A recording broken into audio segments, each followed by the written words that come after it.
Ngiyabingelela abangcwele ngegama lika Jesu nakulolu suku Nkosi siyayibonga bathandekayo Inkosi hambe nathi kwaze kwabala bathandekayo siyangena enkonzweni kuba singena enkonzweni yesu likaNkulunkulu siyabonga kakhulu singakangeni ngiyacela sibheke incwadi sikhona sokhulekela amakhosi incwadi ka Timothy yokuqala first book of Timothy chapter 2 sifunda amavesi awu-8 okuqala. Let's read first 8 verses, then we pray for everybody. It reads thus: I urge then, first of all, that request, prayers, intercession, and thanksgiving be made for everyone, for kings and all those in authority, that we may live peaceful and quiet lives in all godliness and holiness. This is good and pleases God, our Savior, who wants all men to be saved and to come to a knowledge of the truth. For there is one God and one mediator between God and man, the man Christ Jesus, who gave himself as a ransom for all men, the testimony given in its proper time.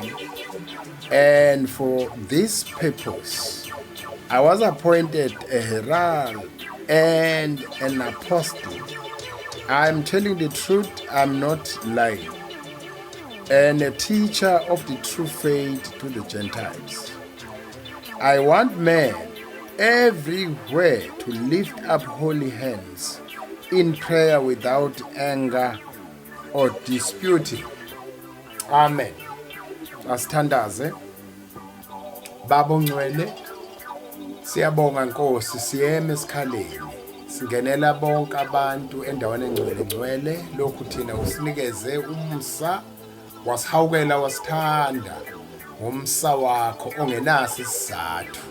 Awusithandanga ngoba senze kahle kodwa usithande sibabi, wazigezela wena thina ukuba sifaneleke embusweni wakho. Siyabonga Nkosi, izwi lakho ke Nkosi lisilawula ukuthi sikhulekele bonke abantu abasezingxakini, ababongayo, abamkhuleko yabo uyiphendulile, siyababongela. Lizwi lakho ke Nkosi lithi sithandazele abasemagunyeni, inhloko zembuso, nabo bonke abaphethe ubaphathise izikhundla ukwahlukahlukana zokuphatha abantu bakho ezweni lakho. Siyabakhulekela Nkosi, siyangena nabo endaweni engcwele sithi somandla, ngena emhlanganweni yabo, ngena ezindaweni zabo zokuhlangana, izinhloko zembuso suke emazweni akude aphesha kwezilwandle, awekho kude nawe ngoba umhlaba ngokaJehova nakho konke kuwo. Babona amandla wonke siyathandaza Nkosi, sithandazela abazalwane, siyabakhulekela, sithandazela ukuhanjiswa kwezwi lakho, sithandazela izingcebu zakho zikhiphile Nkosi yami ezimbhobho ezingama-mouthpiece kaNkulunkulu akhuluma inhliziyo kaNkulunkulu ebantwini. Qabula izibopho, mana nabo, qinise, banike ukukholwa umoya kaNkulunkulu. Sima nebandla, sima nomakoti wakho egameni likaJesu. Sibusise abahamba phakathi kwethu sisakhonza, wenzele ubuhle nokudunyiswa kwegama likaJesu umsindisi wethu. Amen. Bathandekayo, ngiyacela singakalibhekisi leNkosi ngoba sizofunda incwadi kaIsaiah chapter 6, sifunda amavesi awu-7 okuqala. Kodwa ngiyacela singakakwenzi lokho ngikhiphe lezazisi ezimbili ezintathu bangcwele. Uma kungakuhle Enkosini bathandekayo, bengicela i-leadership yasolunди AOG enkonzweni lapha ikwethu kwadi sibe nomhlangano sibonisane ngezinto ezithize, ama-new development si-updateane so bekana kahle emqondweni sikuphi manje since nazi bazalwane sikwi-lockdown. Sicela elders and deacon ngo-4 ntambama siyakholwa mhlambe ma bazalwane bangazihlela kahle ku-possible bathandekayo. Ngo-4 ntambama there's a leadership meeting, elders and deacons enkonzweni okokuqala lokho. Okwesibili siyabonga abathandekayo ukubambisana nokuba nihambisa imikhuleko bazalwane bethu ade behlaselekile bedlulelwe izihlobo zabo. Ubaba uNcumalo wakwadi elder ubedlula uma wakhe wafihlwa ngolwesithathu ekhaya uPhongolo. Siyayibonga imikhuleko yenu nokubambisana nabangcwele abaphumelelile. uNkulunkulu anenze njalo bathandekayo. Ukukholwa kuhle ngakho lokho ukuthi sibambisane ngoba iBhayibheli izwi likaNkulunkulu lithi masithwalisane yonke imithwalo. Lapha kwaHlongwana kudlule umfowabo kaSibu usiyabonga naye ubefihlwa izolo. Siyabonga khona lapho Lundi, siyabonga kwabangcwele abaphumelelile nabayile ekhaya ukuhambisa imikhuleko. Sibonga ubaba be-leadership siqhubela yonke uhlelo bezazisa nami ngingapha. Siyabonga kakhulu bathandekayo enikwenze kubangcwele okuhle, siqhubeke njalo ukukwenza singadini. Ukugcina ukuvulwa kweinkonzo bathandekayo njoba nazi ukuthi inkonzo sagcina sizivaliwe kuhlawumbiselwa ukuthi end of July singayivula inkonzo sikwazi ukuyela enkonzweni ngenhlelo esinikezwe uhulumeni, sicomply nama orders esiwanikiwe.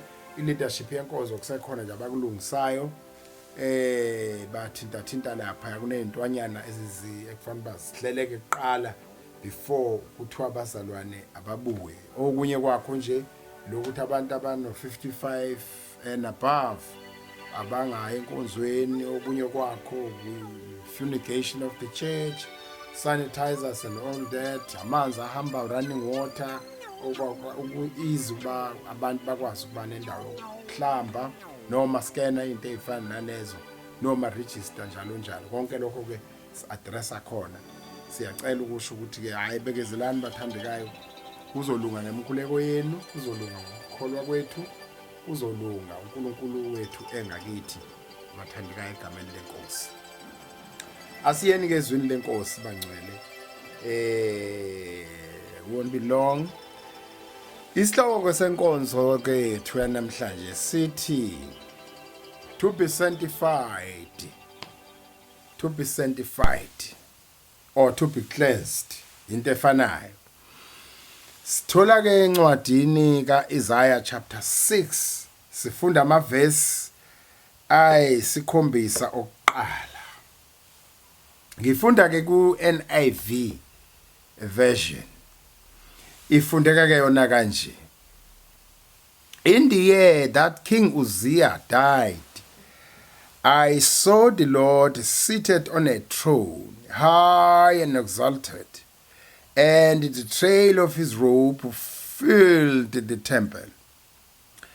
Above him were seraphs, each with 6 wings.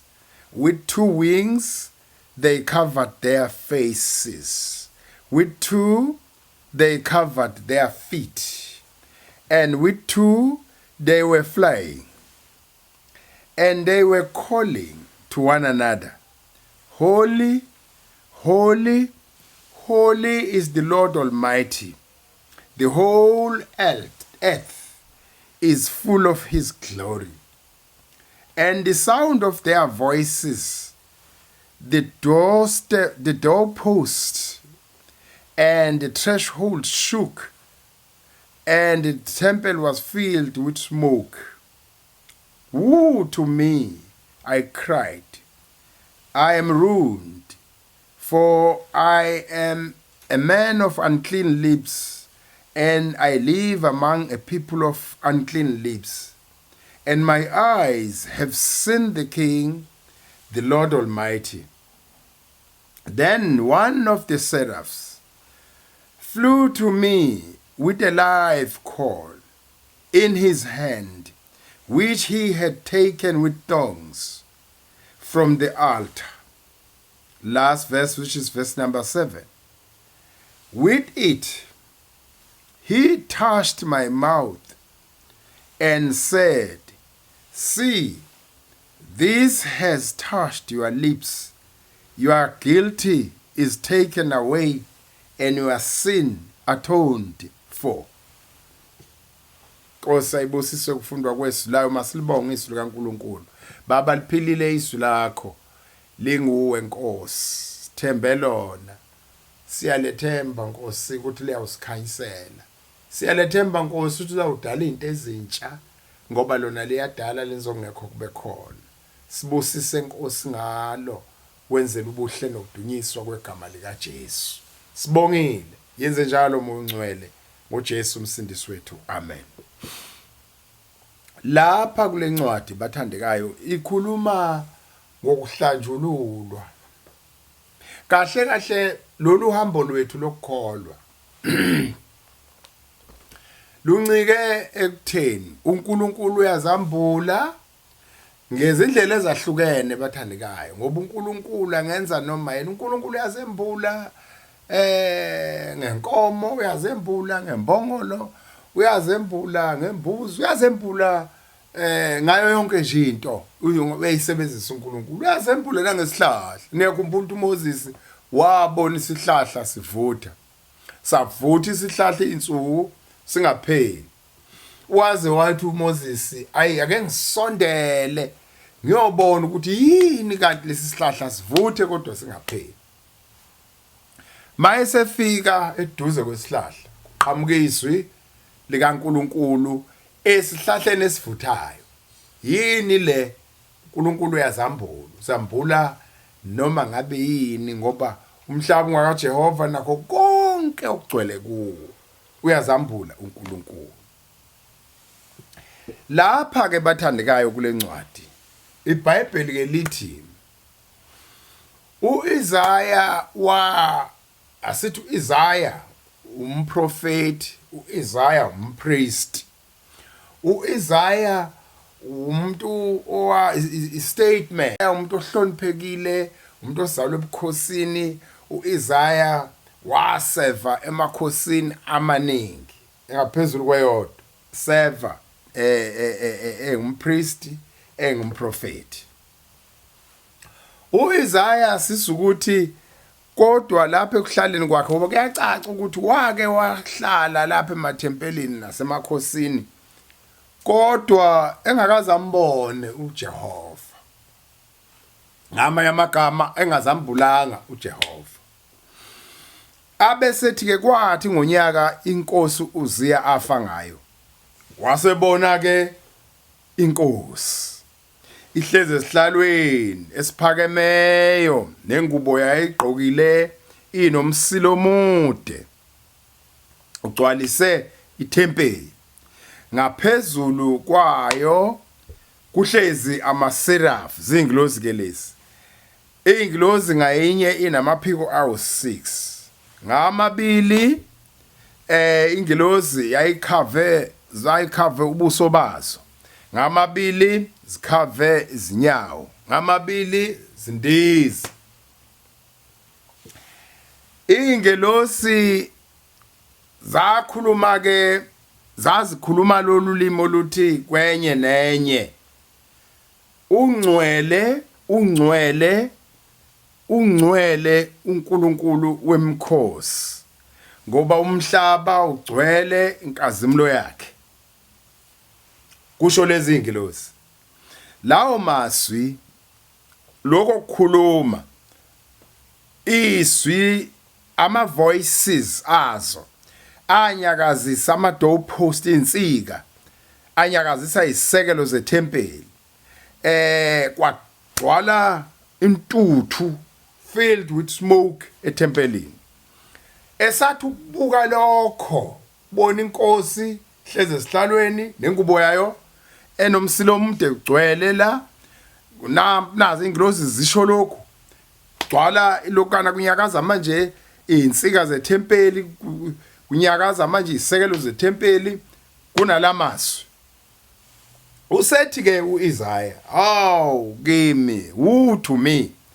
ukhala kanjani ngiphelile ngokuba ngingumuntu ongcolile ngumuntu ondebe zakhe zingcolile isizathu sokuthi ngcole ngihlezi phakathi kwabantu abandebe zabo zingcolile kusho uIsaya yini enzabone ukuthi ungcolile uboniswa inkazi into ayibonayo ngoba uNkulunkulu mayezambula kumuntu umuntu usibuka yena uyabona lokhu ukuthi abantu umuntu uyabona iBhayibheli malithi nishaye songathi abanye bangcono kunani indlela uNkulunkulu azambula ngayo kumuntu ma uNkulunkulu ezambula kumuntu ezambula kimi uNkulunkulu ngizibona mina ngcola kwami angibona abanye abantu uthi ke maye kimi ngokuba ngcolile ngihlezi naphakathi kwabantu abazindebe zabo zingcolile isizathu salokho amehlo wami ayibonile inkosi uJehova wemkhosi ukubona kwamehlo wami uJehova wemkhosi kwenza ngizibone mina ubunjalo ngoba ukubonakala kwakhe kimi ku-screen ukubonakala kwakhe kimi kuyisibani kuyakhanyisa indlela yami manje ke maye kimi ngoba sengibone uJehova wemkhosi ngisatha lokho ngcolile ngihlezi phakathi kwabantu abangcolile lokho kusho kwakhe statement sokusurrender lesi kuqhamuka ingilosi manje iyandiza ithi mayindiza ithatha udlawu iqonde ealtar ifike ibambe ilahle elivuthayo live call livutha linjalo isondele nalo kuIsaya uma ifika imthinte izindebe zomlomo ekumthinteni kwakhe kwayo lezi ndebe zomlomo ithi ke bheka lokhu kuthintwa kwakho izindebe zomlomo kususile icala lakho guilty is taken away kuyalisusa icala lakho and your sin atoned for ngamanye amagama ziyahlazwa manje izono zakho ngamanye amagama ukubonakala kwaJehova kimi nakubani omunye kwenza kube khona izinto ezintsha ezifikayo kimi nakulowo uNkulunkulu azambule kuye inkinga esinayo emihleni yokushumayelwa kwevangeli emihleni yokushumayela kwethu ukungazambuli kwakhe ngoba mayezambula ngibona amaphutha ami ngibona amacala ami ngibona izono zami sihlala obala bese uyakhala ke manje mayekhala ukhaliswa ukuthi hey nansi intembi eyenzakalayo empilweni yami le ngolosi le serafe ethatha udlawu ealtar elivuthayo ngoba kufanele bavutha ama-altari ekuhlanganeni kwethu bathandekayo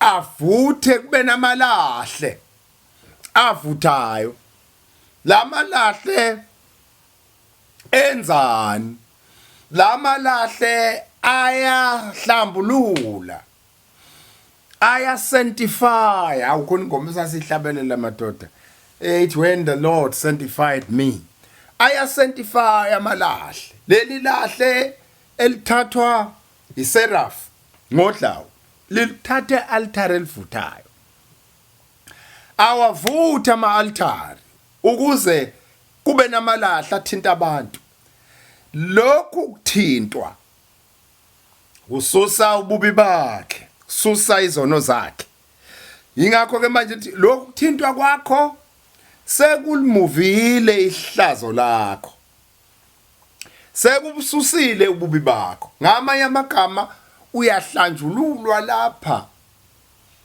iyasuka imthwalo kusuka nezinto ezingenakususwa umuntu seyisukile kuIsaya uIsaya ufana nomuntu oqhamukela emhlabeni omsha yini into eyenzeke kuIsaya bona uJehova wemikhosi ngamehlo akhe lokumbona kulethi change. Ukungambona kuyilethi change. Umuntu angahlala esontweni for years. Umuntu angahlala esontweni asalelwe kulo, asalwa ngabantu abakholwayo. Kodwa akulethi guquko, akususi ihlazo ukuba sesontweni. Into esusa ihlazo bonakala kwakhe nokuthintwa ngelahle eliphilayo life khona.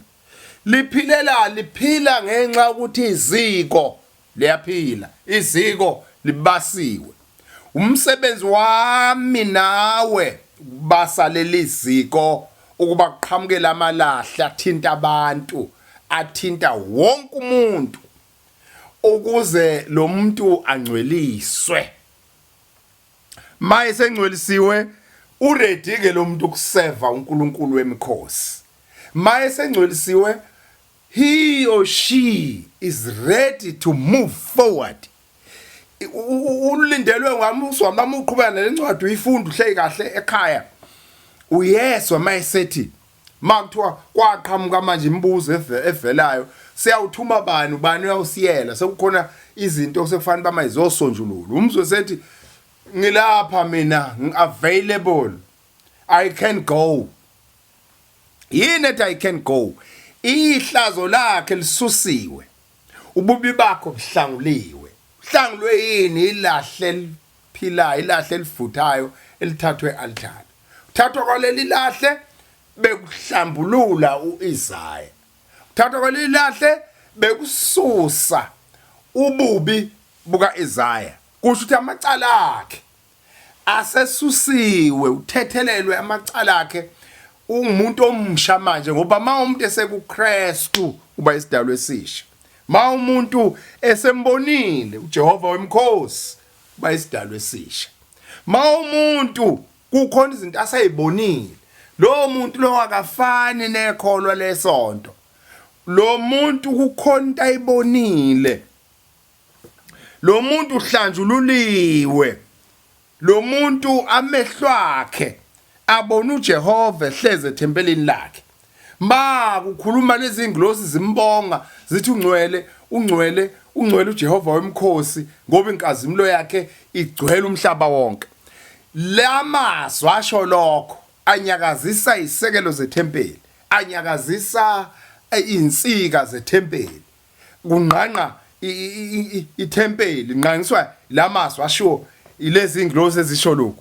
Mayeke lona ke mase uyabona ke manje khona isambulo esiqhamukayo kuye manje kunodongo olibhidlikayo, kunodongo olufayo kuhle kwesihenqo sethempeli esadabuka phakathi mhla uJesu efa ethi kuphelele. Umphefumulo wakhe uhlukana nomzimba wakhe. Kwadabuka isihenqo kwakhona izinto ezibonwayo abantu ade bengayiboni. Fanele empilweni yomzalwane kube khona izinto ezibonakalayo ebekade engabonakali. Fanele empilweni yomzalwane kube khona izinto ezifikayo ebekade zingekho. Fanele empilweni yomzalwane kube khona into ayibonayo. Empilweni yomzalwane kufanele kube khona i-touched.